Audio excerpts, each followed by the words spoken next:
Inilah kisah sengsara Tuhan kita Yesus Kristus menurut Yohanes. Seusai perjamuan Paskah, keluarlah Yesus dari ruang perjamuan bersama dengan murid-muridnya, dan mereka pergi ke seberang sungai Kidron. Di situ ada suatu taman. Yesus masuk ke taman itu bersama dengan murid-muridnya. Yudas yang mengkhianati Yesus tahu juga tempat itu, karena Yesus sering berkumpul di situ dengan murid-muridnya. Maka datanglah juga Yudas ke situ bersama sepasukan prajurit dan penjaga-penjaga bait Allah yang disuruh oleh imam-imam kepala dan orang-orang Farisi. Mereka datang lengkap dengan lentera, suluh, dan senjata. Yesus tahu akan semua yang akan menimpa dirinya. Maka ia maju ke depan dan berkata kepada mereka, "Siapakah yang kamu cari?" Jawab mereka, "Yesus dari Nazaret." Kata Yesus kepada mereka, "Akulah dia."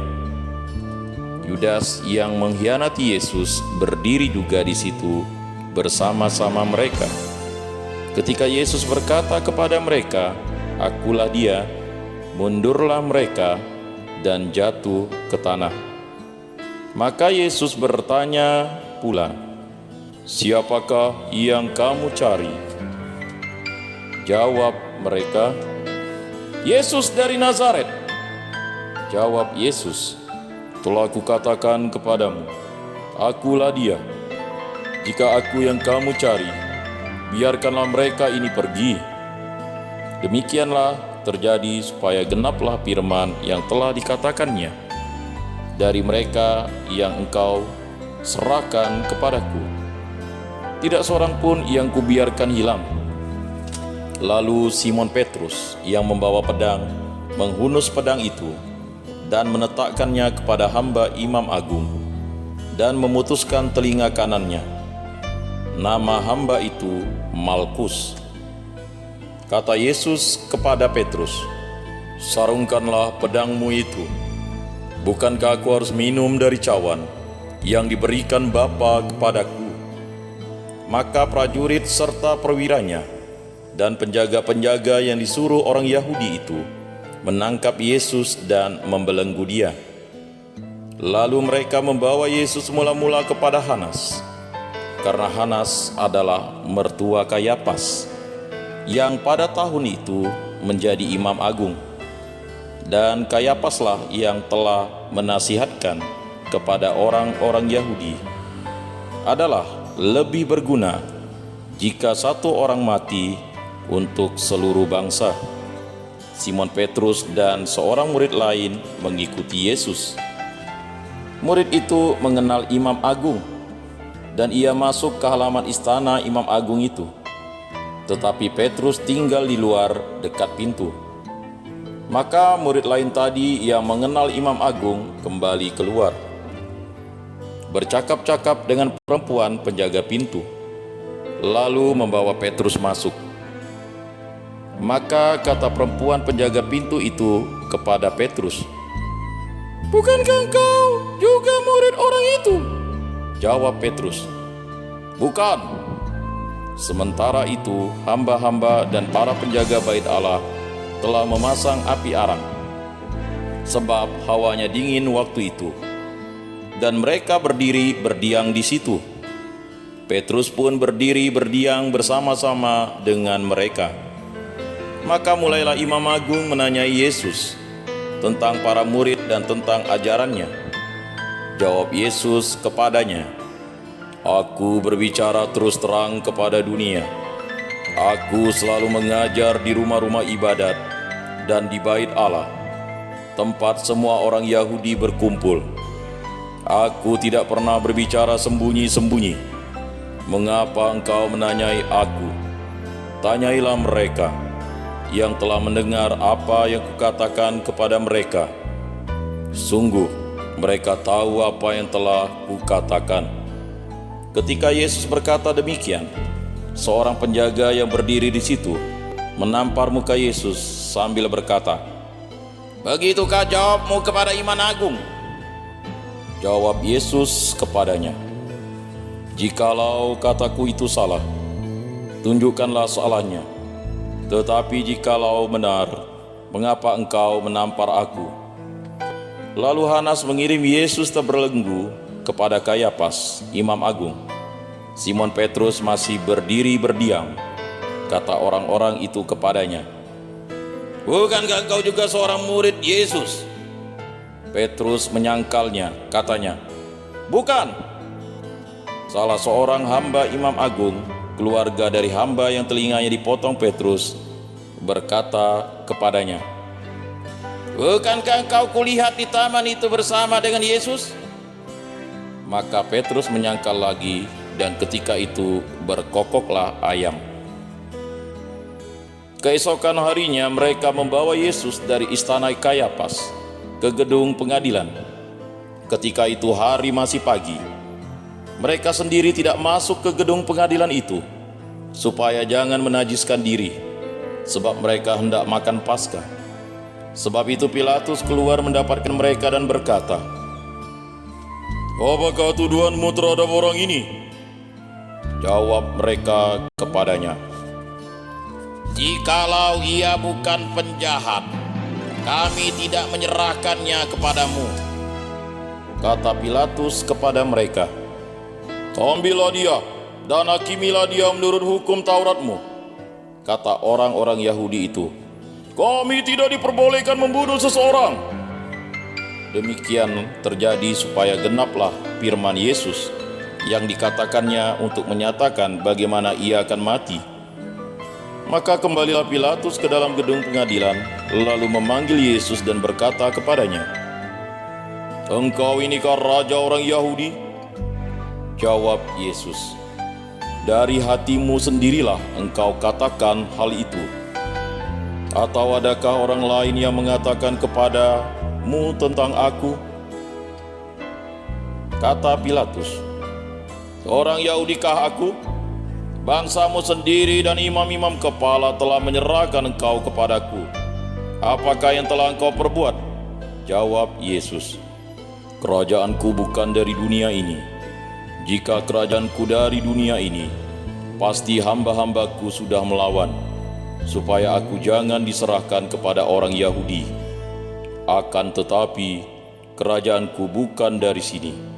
Maka kata Pilatus kepadanya, "Jadi engkau adalah raja?" Jawab Yesus, "Seperti yang kau katakan, aku adalah raja. Untuk itu aku lahir, dan untuk itulah aku datang ke dunia ini, yakni untuk memberi kesaksian tentang kebenaran. Setiap orang yang berasal dari kebenaran mendengarkan suaraku." Kata Pilatus kepadanya, "Apakah kebenaran itu?" Sesudah mengatakan demikian, Pilatus keluar lagi mendapatkan orang-orang Yahudi dan berkata kepada mereka, "Aku tidak mendapati kesalahan apapun padanya. Tetapi padamu ada kebiasaan bahwa pada hari raya Paskah aku membebaskan seorang bagimu. Maukah kamu supaya aku membebaskan raja orang Yahudi ini bagimu?" Mereka pun berteriak, "Jangan dia, melainkan Barabas." Barabas adalah seorang penyamun. Lalu Pilatus mengambil Yesus dan menyuruh orang menyesah dia. Prajurit-prajurit menganyam sebuah mahkota duri dan menaruhnya di atas kepala Yesus. Mereka mengenakan jubah ungu padanya, dan sambil maju ke depan mereka berkata, "Salam hai Raja orang Yahudi." Lalu mereka menampar wajah Yesus. Pilatus keluar lagi dan berkata kepada orang-orang Yahudi, "Lihatlah aku membawa dia keluar kepada kamu, supaya kamu tahu bahwa aku tidak mendapati kesalahan apapun padanya." Lalu Yesus keluar bermahkota duri dan berjubah ungu. Maka kata Pilatus kepada mereka, "Lihatlah manusia ini." Ketika para imam kepala dan penjaga-penjaga itu melihat Yesus, berteriaklah mereka, "Salibkan dia! Salibkan dia!" Kata Pilatus kepada mereka, "Ambil saja sendiri dan salibkan dia, sebab aku tidak mendapati kesalahan apapun padanya." Jawab orang-orang Yahudi itu kepadanya, Kami mempunyai hukum dan menurut hukum itu ia harus mati, sebab ia menganggap dirinya sebagai anak Allah. Ketika Pilatus mendengar perkataan itu, bertambah takutlah ia. Lalu ia masuk ke dalam gedung pengadilan dan berkata kepada Yesus,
dan kaki orang yang lain yang disalibkan bersama-sama dengan Yesus. Tetapi ketika mereka sampai kepada Yesus dan melihat bahwa ia telah mati, mereka tidak jadi mematahkan kakinya. Tetapi seorang dari antara prajurit itu menikam lambung Yesus dengan tombak, dan segera mengalirlah darah serta air keluar. Dan orang yang melihat sendiri hal itu memberi kesaksian ini, dan benarlah kesaksiannya, dan ia tahu bahwa ia mengatakan kebenaran, supaya kamu juga percaya sebab hal itu terjadi. Supaya genaplah yang tertulis dalam kitab suci, tidak ada tulangnya yang akan dipatahkan. Dan nas lain mengatakan, mereka akan memandang dia yang telah mereka tikam. Sesudah itu Yusuf dari Arimatea, seorang murid Yesus, tetapi sembunyi-sembunyi karena takut kepada orang-orang Yahudi, meminta kepada Pilatus supaya ia diperbolehkan menurunkan jenazah Yesus. Dan Pilatus meluluskan permintaan Yusuf. Lalu datanglah ia dan menurunkan jenazah Yesus. Juga Nikodemus datang di situ. Dialah yang mula-mula datang waktu malam kepada Yesus. Ia membawa campuran minyak mur dengan minyak gaharu, kira-kira 50 kati beratnya. Mereka mengambil jenazah Yesus, mengapaninya dengan kain lenan, dan membubuhinya dengan rempah-rempah, menurut adat pemakaman orang Yahudi. Dekat tempat di mana Yesus disalibkan, ada suatu taman. Dan dalam taman itu ada suatu kubur baru, yang di dalamnya belum pernah dimakamkan seseorang. Karena hari itu hari persiapan Paskah orang Yahudi, sedang kubur itu tidak jauh letaknya. Maka mereka membaringkan jenazah Yesus di situ. Demikianlah kisah sengsara Tuhan kita. Terpujilah Kristus.